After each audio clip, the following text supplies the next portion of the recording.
Lo prometido, la posibilidad de conversar con Ernesto Sanz. Muchísimas gracias por estar aquí, Ernesto. Gracias por invitarme. Bueno, dos preguntas en una. La primera, ¿cuál es la opinión suya personal respecto de cómo ha manejado el gobierno de Cambiemos todo este tema de la tarifa? ¿En dónde han cometido un error? Si es que usted cree que lo han cometido. ¿Qué se hizo mal, no? ¿En dónde han acertado?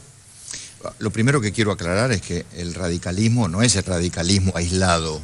Cuando uno habla del gobierno y de las medidas de gobierno, el radicalismo forma parte del gobierno, claro. Formamos parte de un equipo. Y somos el mismo equipo con el ministro Aranguren, con el presidente Macri, con los demás ministros. Y nosotros lo que tenemos siempre en este equipo, que es el gobierno, es la posibilidad de discutir, de debatir, de disentir. Precisamente para eso son las reuniones de gabinete ampliadas, gabinete de coordinación. Precisamente para eso hay un presidente que escucha, que no se queda con la primera opinión, ni se queda tampoco con la última, y que al final toma decisiones. Y eso me parece que es un valor importante, porque a ver, yo a veces pienso que cuando uno en algún medio o en algún lugar dice, bueno, a mí esto no me pareció tan bien o no estoy de acuerdo en esto, pareciera que claro, hay fracturas, divisiones, y no es así. Estamos acostumbrados a un ejercicio del poder tan concentrado, tan monolítico, tan regimentado, sí, verticalista y regimentado. Que cualquier disidencia. Hoy que tenemos un gobierno totalmente distinto, con un presidente absolutamente, con un estilo de liderazgo absolutamente democrático, horizontal, que no significa que el presidente no sea al final quien con mucha decisión y con mucha visión tome el rumbo o fije el rumbo.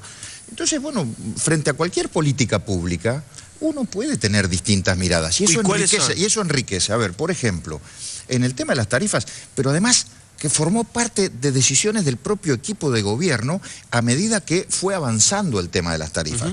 Mire, y tiene que ver con dos palabras que de alguna manera han acompañado todas las decisiones de este gobierno desde el primer minuto: shock o gradualidad. Sí. Políticas de shock, es decir, de impacto inmediato, o políticas de impacto más alejado en el tiempo, más gradual. El cepo fue un ejemplo de política de shock y salió bárbaro, cuando muchos otros decían que había que ser gradualistas. El arreglo de la deuda externa fue de alguna manera una política de shock, que fue subirse arriba del potro que eran los holdouts y en 2 meses cerrar todo el capítulo, cerrar el acuerdo con Griesa, cumplir, venir al Congreso, sacar una ley y demás.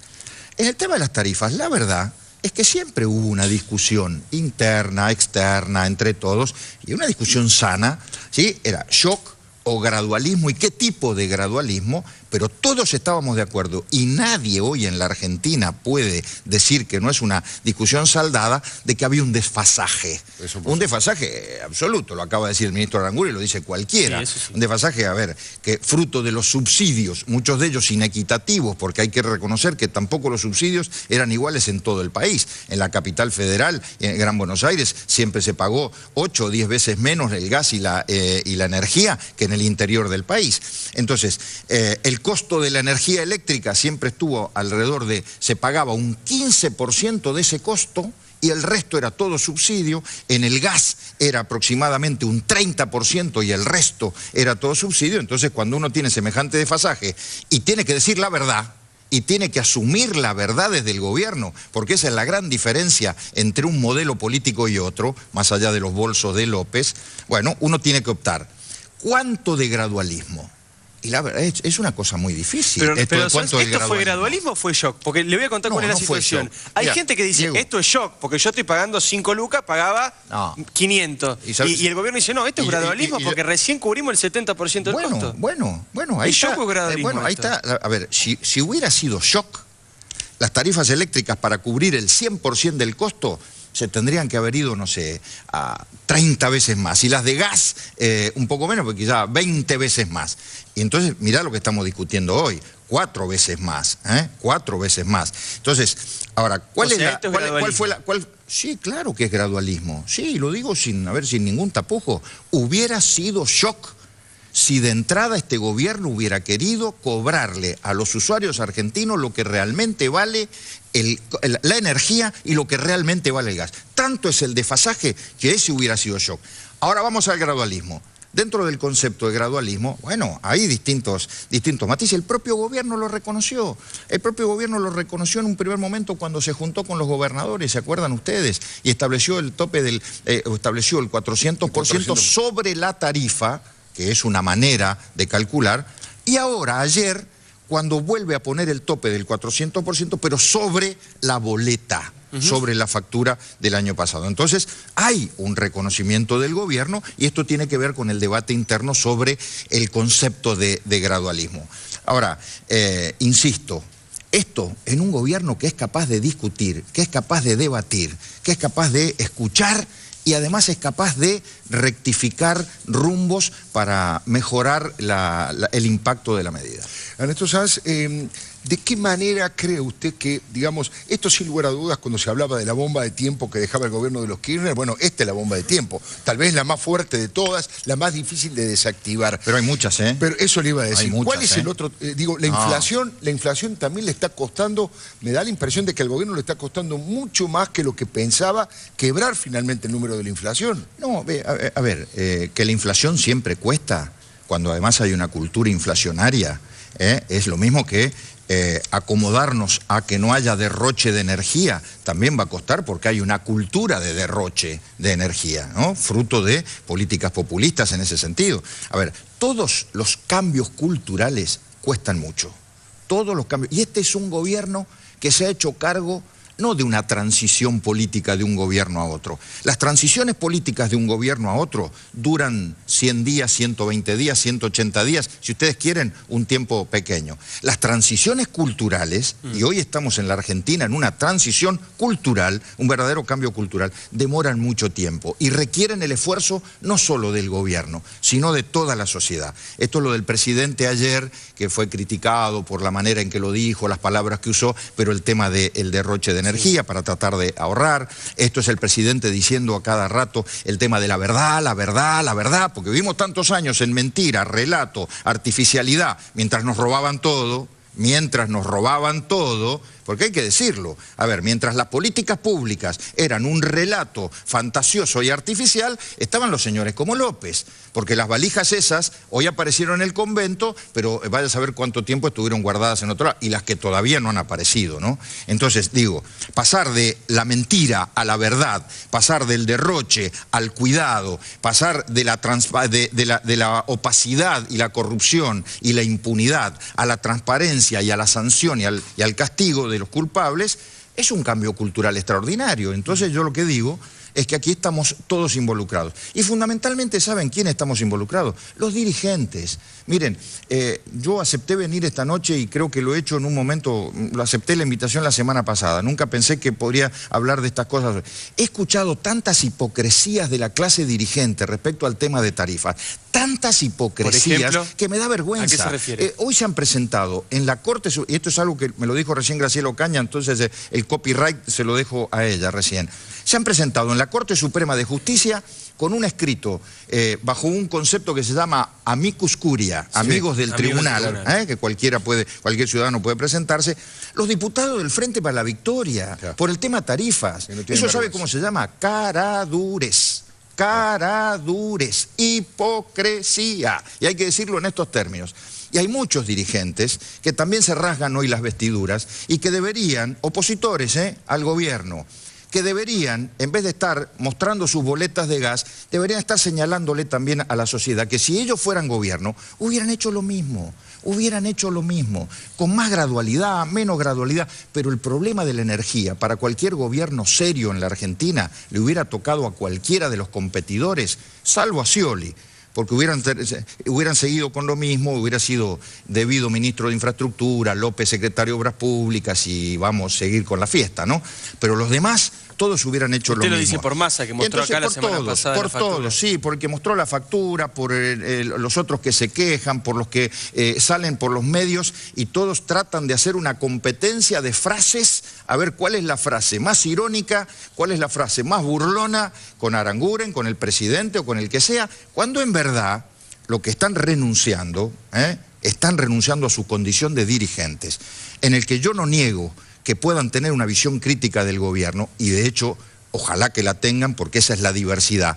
Pero en este tipo de temas hay que decirle a la gente la verdad, desde el oficialismo o desde la oposición. Y la verdad en la Argentina es que nos acostumbramos a que nos mintieran de que la energía era barata, de que la energía no costaba nada, de que había que consumir y se podía consumir cualquier cosa. Y entonces fíjense, Argentina y Chile. Miren, Argentina y Chile.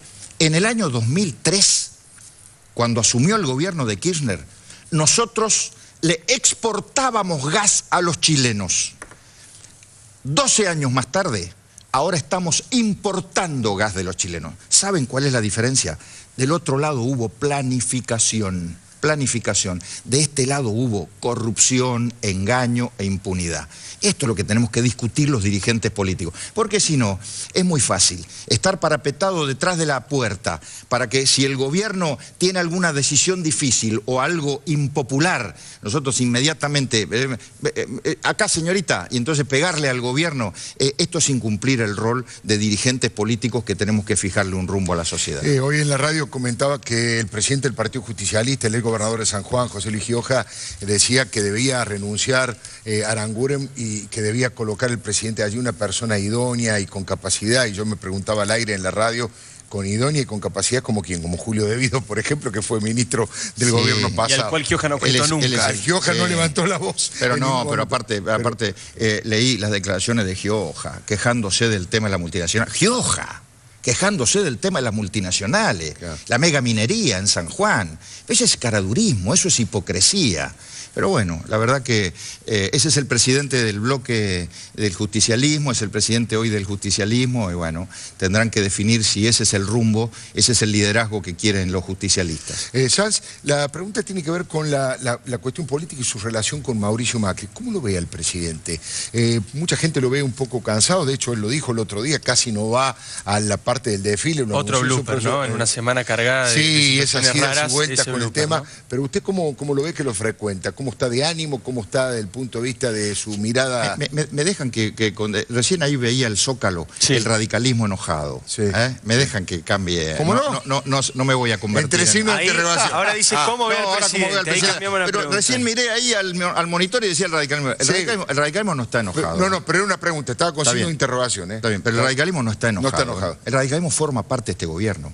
El radicalismo está entusiasmado. ¿No está enojado porque tiene poco lugar dentro del gobierno? No, en absoluto. Bueno, aparte no todos los radicales piensan. No medimos. Ahí está, el radicalismo no está enojado.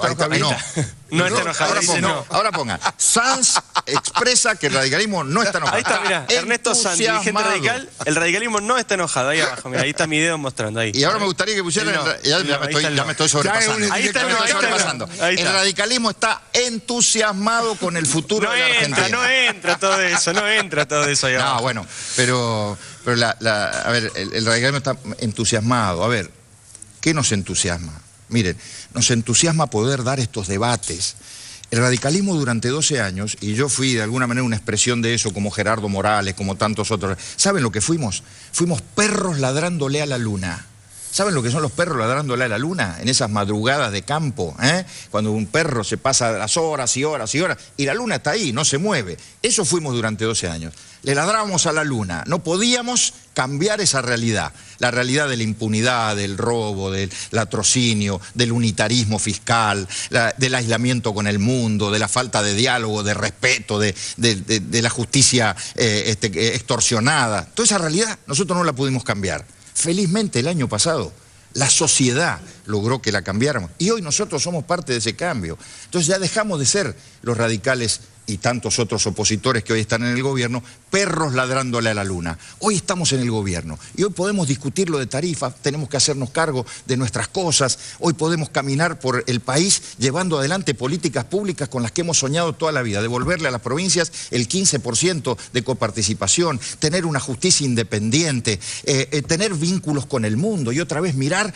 que la Argentina tiene apertura al mundo y el mundo mira a los argentinos, que haya una ley de acceso a información pública, que hayamos arreglado con los acreedores y vengan las inversiones. ¿Saben lo que significa eso para los radicales? Los radicales estamos felices de formar parte de un gobierno transformador en la Argentina. Y eso es muy, pero muy importante para nosotros. Retomo la pregunta de mi viejo que no quedó respondida. ¿Cómo lo ve a Macri en lo personal? ¿Cómo lo veo al presidente? Y en lo político, ¿no? El presidente como figura. Primero lo veo en lo personal muy bien. Desde luego cansado. No hay cuerpo que aguante semejante training como el de la semana pasada. Mañana nos estamos yendo, me ha invitado y yo lo voy a acompañar. Salimos a las 7:30 de la mañana a Bahía Blanca. Salimos a la inauguración de un puerto extraordinario, las cosas buenas que pasan en la Argentina, las cosas que tienen que ver con el progreso, que tienen que ver con el empleo y demás. Y además hoy he estado trabajando hasta tarde y la semana pasada estuvo de gira por el mundo y llegó y se fue a Humahuaca y estuvo con mi amigo Gerardo Morales, y ustedes lo vieron, y después se fue a Tucumán y después... El presidente es un ser humano y obviamente cuando uno le ve la cara hoy... no tiene la misma lozanía que tenía antes del 10 de diciembre. Van 6 meses nada más, ¿no? Le quedan 3 años y medio todavía. Bueno, pero esto es gobernar la Argentina. Gobernar la Argentina debe ser una de las tareas más apasionantes, pero a la vez más difíciles y más desgastantes. Mira, les digo, de la política, no sé en el mundo cuántas, ¿no? Y sin embargo el presidente está ahí, y está muy bien, está fuerte, está decidido, de buen ánimo, hace bromas. Les cuento una. Ayer me gastó con la panza, porque yo estaba sentado de una manera que hizo una anécdota y me dice, como la panza de Ernesto, y se reían todos. Digo, les quiero decir, el presidente está muy bien, está muy bien. Y lo que es más importante, sabe hacia dónde quiere llevar la Argentina y hacia dónde la Argentina tiene que ir para tener un futuro de progreso, de empleo, de desarrollo. Eso es lo más importante, porque también, y la última, el presidente tiene equilibrio emocional. ¿Ustedes saben lo que significa en esta Argentina, con tanto desequilibrio emocional que ha habido en la dirigencia política, tener un presidente que tenga equilibrio emocional, que sepa dónde está parado, que domine su ego, que a su vez sea capaz de escuchar, de ser escuchado? Ayer lo vieron en el discurso, anoche, en la Sociedad Rural, un discurso donde se le plantó a la dirigencia más poderosa quizá de la Argentina en términos económicos, y se le dijo, señores... Y esto para los que no lo escucharon, se los digo yo, para los que no escucharon anoche al presidente. Señores, todos los que están acá sentados tienen mucha más responsabilidad que el ciudadano común. Entonces, a invertir, a generar empleo, a pagar impuestos, a hacerse cargo de esa responsabilidad mayor, porque son los que más tienen y son los que mayores responsabilidades en la sociedad tienen que cargar. Ese es un presidente que fija rumbos, ¿no? Ernesto Sanz ha sido muy amable, muchísimas gracias. Con gran vehemencia, con gran pasión, y nos puso los grafos, finalmente. Que venga todos los martes, por los grafos que le discutimos como media hora. Perdón, me siento mal. Está muy bien.